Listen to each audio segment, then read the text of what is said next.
नमस्कार मंडळी, S S food कट्टा या चॅनलमध्ये आपलं स्वागत आहे. उन्हाळा आला आहे की घराघरात वाळवणाचे पदार्थ केले जातात. त्यापैकी एकदम सोपा पदार्थ आज आपण करणार आहोत. आज आपण बनवणार आहोत एकदम कुरकुरीत दुप्पट फुलणारे पोह्याचे मिरगुंड. अगदी कमी साहित्यामध्ये तयार होतात. व्हिडिओ शेवटपर्यंत नक्की पहा.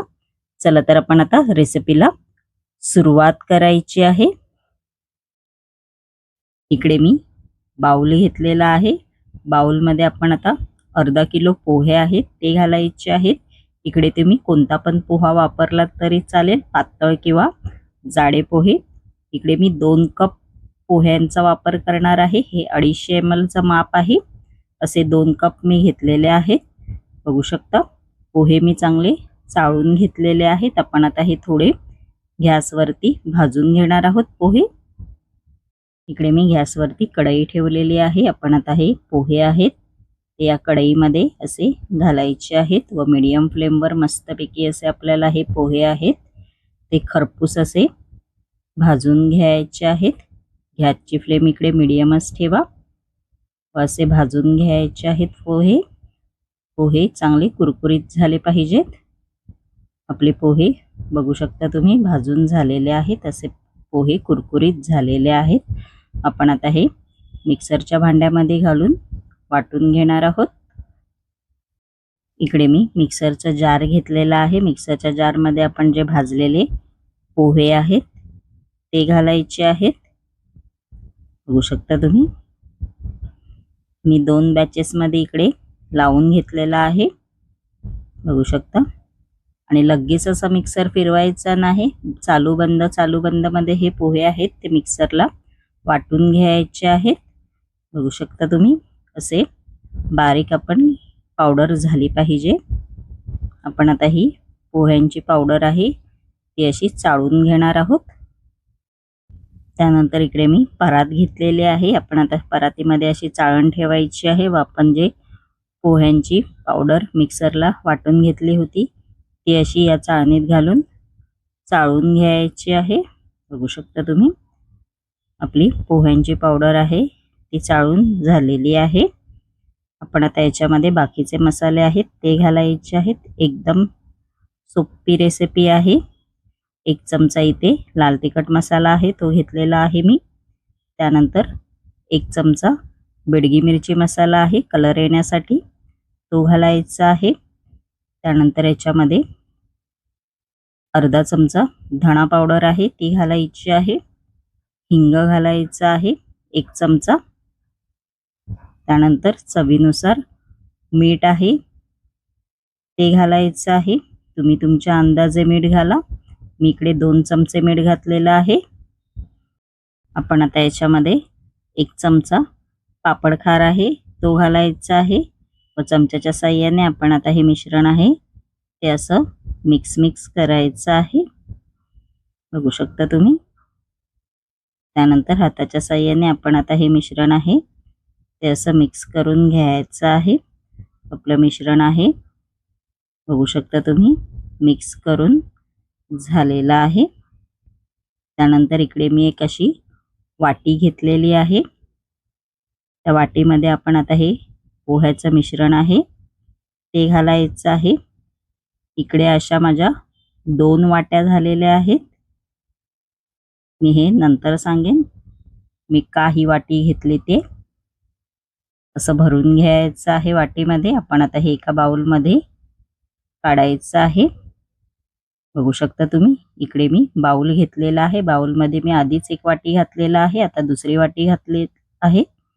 इकडे मी मोठी कढई घेतलेली आहे. कढईमध्ये आपण आता 2 वाटी पाणी घालायचं आहे.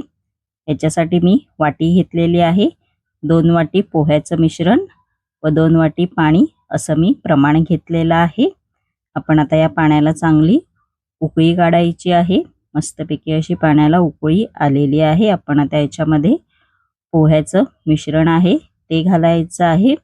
गॅसची फ्लेम इकडे मीडियमच ठेवा. मीडियम फ्लेमवरच आपल्याला पोह्याचं मिश्रण आहे ते असं घालून घ्यायचं आहे व असं परतवून घ्यायचं आहे. बघू शकता तुम्ही. आपण आता हे 10 मिनिटं वाफेवर शिजवून घ्यायचं आहे. गॅसची फ्लेम आता आपण इकडे बंद करायची आहे व असंच झाकण लावून ठेवून द्यायचं आहे 10 मिनिटं. आपली 10 मिनिटं झालेली आहेत आणि आपलं पोह्याचं बॅटर सुद्धा तयार झालेलं आहे. आपण आता हे एका परातीमध्ये काढून घेणार आहोत. इकडे मी मोठी परात घेतलेली आहे. परातीमध्ये आपण आता हे वाफवलेलं पोह्याचं मिश्रण आहे ते असं घालायचं आहे. परातीमध्ये मिश्रण आपलं गरम आहे, बघू शकता तुम्ही. त्यानंतर इकडे मी तांब्या घेतलेला आहे. तांब्याच्या साहाय्याने सर्वप्रथम आपण आता हे मळून घ्यायचं आहे. मिश्रण गरम आहे म्हणून मी इकडे तांब्याचा वापर केलेला आहे. त्यानंतर हाताच्या साहाय्याने आपण आता हे मिश्रण आहे ते चांगलं असं मळून घ्यायचं आहे व डो तयार करायचा आहे. बघू शकता तुम्ही आपला डो तयार झालेला आहे. आपण आता ह्याच्यातला असा छोटासा गोळा घ्यायचा आहे व आपण आता हे पोलपाटाच्या साहाय्याने मस्तपैकी असं लाटून घेणार आहोत. बघू शकता असा गोळा तयार करून घ्यायचा आहे. त्यानंतर हा गोळा आहे तो पोलपाटावर असा ठेवायचा आहे. थोडंसं इकडे मी पोह्याचं मिश्रण राहिलेलं ते असं लावलेलं आहे. बघू शकता पोलपाटाला पण आपलं मिश्रण आहे ते चिकटत नाही आहे, म्हणजे आपलं बॅटर एकदम परफेक्ट झालेलं आहे. आणि असं करून घ्यायचं आहे व चिरणीच्या साहाय्याने असं मी चिरून घेणार आहे. शंकरपाळीसारखा आकार देणार आहे मी, बघू शकता तुम्ही. आपण आता हे वाळवून घ्यायचे आहेत उन्हामध्ये 2 दिवस, बघू शकता. 1 दिवसासाठी मी हे मिरगुंड आहेत पोह्याचे ते फॅन खाली असे सुकसे ठेवले होते, बघू शकता असे सुकलेले आहेत.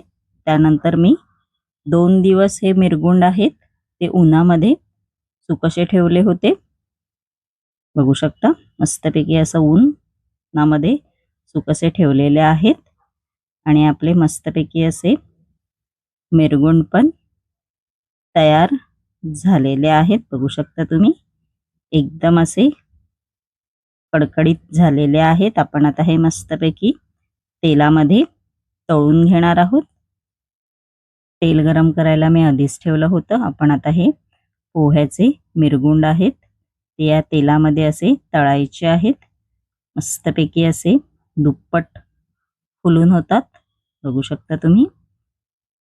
बाहेरचे मिरगुंड आणायची गरज नाही, तुम्ही घरच्या घरी पण करू शकता आणि खूप सुंदर आणि कुरकुरीत लागतात. आणि आपले पोह्याचे मिरगुंड तयार झालेले आहेत, बघू शकता तुम्ही. अशा पद्धतीने आपले कुरकुरीत आणि दुप्पट फुलणारे पोह्याचे मिरगुंड तयार झाले आहेत. तुम्ही नक्की करून पहा आणि कसे झाले आहेत ते मला कमेंट करून नक्की सांगा. आणि व्हिडिओ आवडल्यास SS फूड कट्टा या चॅनलला लाईक, शेअर आणि सबस्क्राईब करायला विसरू नका. धन्यवाद.